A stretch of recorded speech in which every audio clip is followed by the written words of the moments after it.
Hi, this is your friendly virtual rector, Matt Seddon, here at Christ Church in Mexico City.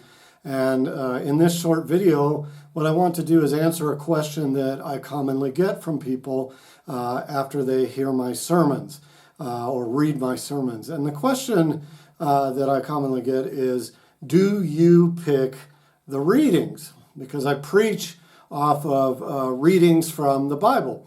Maybe a gospel reading, maybe an epistle, maybe a reading from the Hebrew Bible, and I usually incorporate one, sometimes two readings into my sermon. And people wonder, do I get to pick them?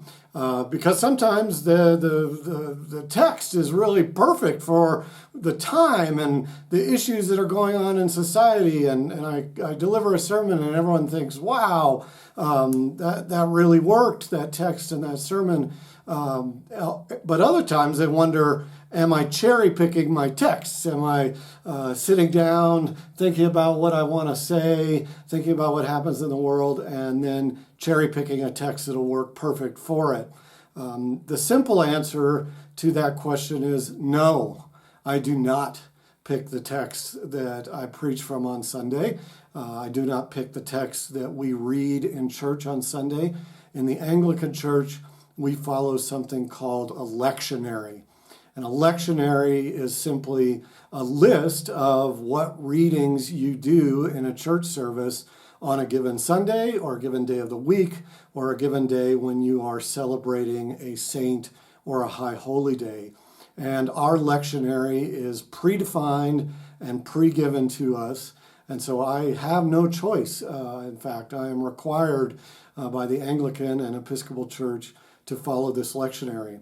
So I'm going to show you a little bit about how the lectionary works, how you yourself could even figure out what the readings are going to be for a particular Sunday, and I hope that you enjoy learning just a little bit about how the church works. So how do you figure out what readings you're going to hear on Sunday, and how do I figure out what I'm going to preach on a given Sunday? Well, the most basic and simplest technology for Episcopalians is their Book of Common Prayer. And in this Book of Common Prayer, lurking in the back is something called the lectionary. There we have it. Now, we use something nowadays called the Revised Common Lectionary. And what it means by common is that this lectionary is shared by a number of other mainline church traditions, like the Roman Catholic Church, the Lutheran Church, some Methodists, Presbyterians, folks like that. So it's a cool thing. We all hear the same readings on a Sunday, regardless of our denominational differences.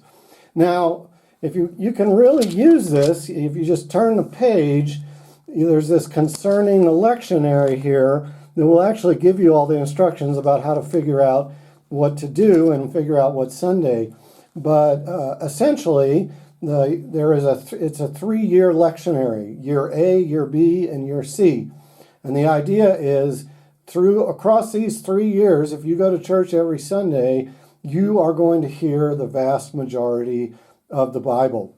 And right now we are in year A, and you can see right here, and I'll just hold it up a little bit closer, it begins putting the year into which Sunday it is liturgically. So you have to know the seasons of the year. The first Sunday of Advent, second Sunday of Advent. It then gives you the psalm for that day, and then the 3 lessons over here. And that just continues on. So like here's Easter Day, and then continues on. We are about right now to head into the second Sunday of Easter. So for example, right now, we are about to go to the second Sunday of Easter. The reading for that is right here. That's the date. There's the readings, year A.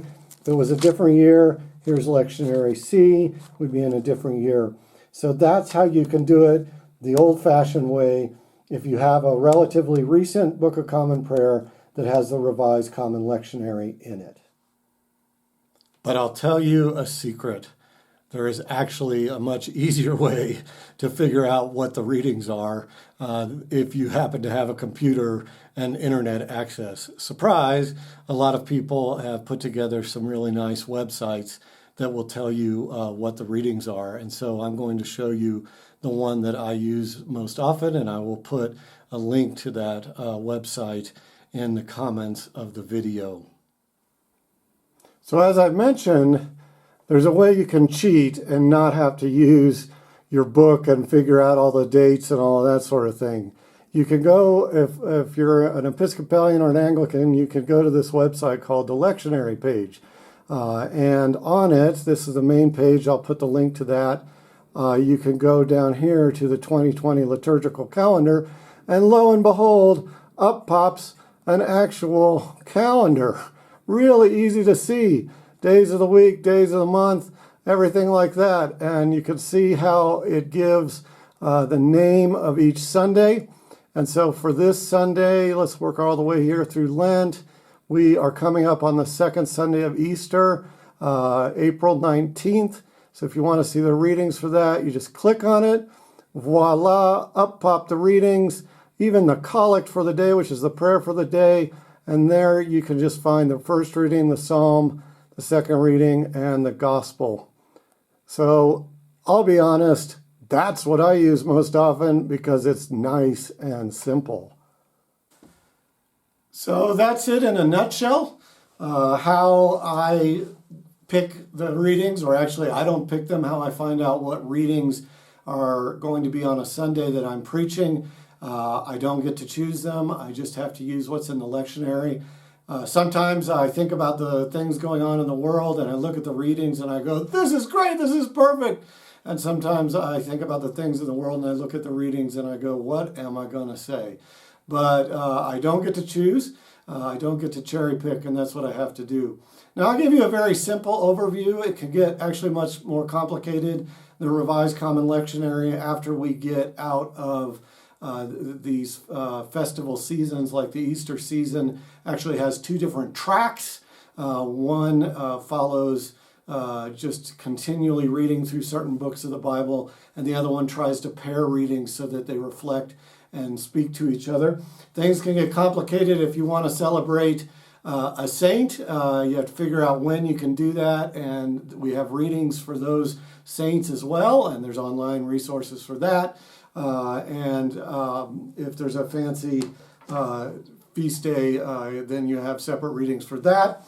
And then there are also readings for services, Eucharist, that you might have during the week, and there's ways to figure that out. But that's the basic way that readings come to me, and then I have to preach on them, and that's how we put readings in our bulletins, and that's how you yourself can find out what's going to be read on a given Sunday. I hope you enjoyed the video.